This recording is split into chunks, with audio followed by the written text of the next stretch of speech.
ওরে জীবন হইল পাগল মানুষটা সারাদিন কি করছে, বৃষ্টিতে ভেজে। দেখেন এই যে লুঙ্গি, এই লুঙ্গিটা ভিজা। তা আমি জিজ্ঞাসা করলাম কি চাও, আমারে কয় আমার একটা লুঙ্গি দিতে। এখন বিষয়টা হয়েছিল এমন একটা টাইম আইছে কোনো লুঙ্গি দোকান খোলা নাই। এখন আমি আমার দোকানে সর্বোচ্চ একটা লুঙ্গির দাম কত, 200-300 টাকা নাকি। আমি একটা চাদর দিয়ে দিতেছি লুঙ্গির মতন, এ পড়তে পারবে। তো এই লোকটা কিন্তু পাগল মানুষ, প্রতীক মানুষ। এই লোকটার ব্রেন ঠিক নাই, রাস্তায় ঘুমায়, রাস্তায় থাকে, ভিজে গেছে। দেখেন এই যে লুঙ্গিটা ভিজে গেছে গা। তো আমি একটা কাপড় দিতেছি, হ্যাঁ। এই কাপড়টা চাদরের কাপড়, মোটামুটি এটা একটা লুঙ্গির সমতুল্য দাম। এখন দোকান খোলা থাকলে আমি অবশ্যই কিনে দিতাম। তো দেখা যাক তারে কি দেওয়া যায়।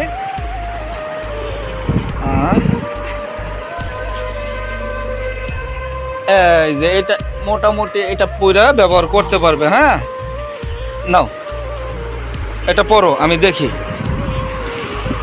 পরো, এটা খোলো, দাঁড়াও। তো পাগল মানুষ, হ্যাঁ, পরো। পাগল মানুষ আইছে, আসলে লুঙ্গি নাই। তবে এই যে কাপড়টা দিলাম এটা অনেকদিন ব্যবহার করতে পারবে। এটার দামও মোটামুটি 300 টাকার কাছাকাছি। আসলে টাকা দিলে টাকাও নিবে না পাগল মানুষ। আমি তারে একটা উপকার করলাম, আপনারা ভিডিওটা শেয়ার করে দিবেন। আসলে সে টাকাও চেনে না পাগল মানুষ। আমি তারে পানিও দিলাম, আর দেখি কিছু খাবারের ব্যবস্থা করে দেওয়া যায় কিনা। আপনারা ভিডিওটা বেশি বেশি শেয়ার করে দিবেন। দেখেন কত সুন্দর লাগে, হ্যাঁ। এটা হাসি দেন, খুশি হয়েছেন? হাসি দেন। ওরে জীবন হইল ইটের ভাটা।